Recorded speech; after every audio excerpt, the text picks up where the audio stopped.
For almost 20 years, I was drinking daily, and my business suffered, and it just went away.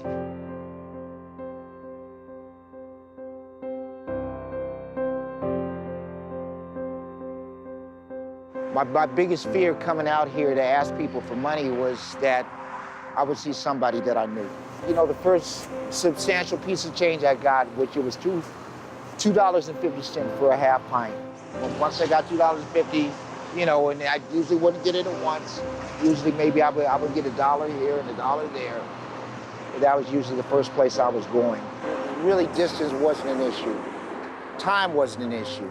You know, you would go just as they say, Alcoholics Anonymous, you know, we would go to any lengths. And now I find that I have to go to those same lengths to stay sober.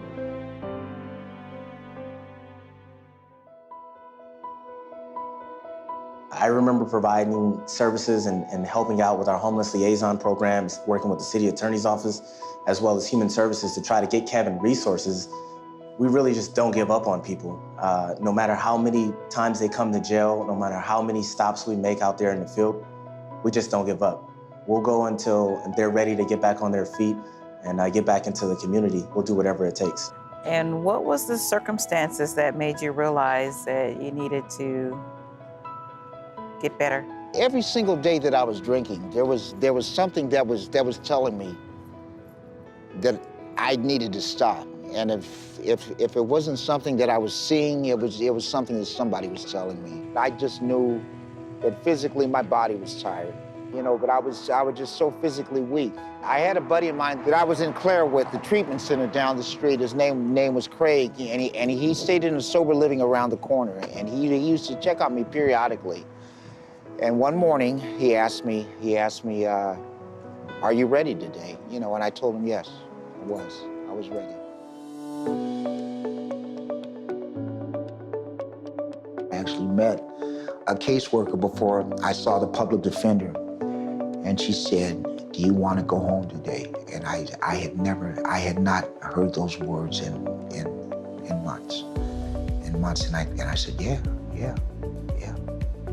And she said, well, okay, you just come to St. Joseph's tomorrow. And that's when I started working with St. Joseph's.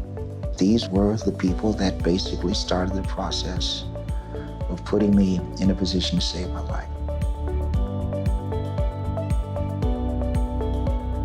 After graduating the homeless court program, Kevin was able to actually get his tickets taken care of and his cases dismissed, really speaking to his perseverance and really giving him a fresh start in life. To hear that Kevin is now housed and sober, good job, Kevin. Good job. So Kevin's a great example of the interagency collaboration and coordination that we expect in the city. You've got the People Concern offering supportive case management, Step Up on Second providing the permanent supportive housing, St. Joseph Center providing the money management, Chrysalis with employment services, and Clare Foundation with substance abuse treatment. Everybody brings what they have to the table, and Kevin obviously brings his effort and his willingness to grow to the table too. I see people that are transitioning through life and reaching out and probably needing the same services that were offered to me and were given to me. The beauty about each day is that I don't know how the day is going to end, and I don't know what's going to happen next, but I do know that it's just beautiful if I know that I'm not going to be drinking, that I'm going to a meeting and I'm doing the steps and principles that are mentioned in this program and the things that are asked of me, that I will end that day sober. And sometimes that's just enough.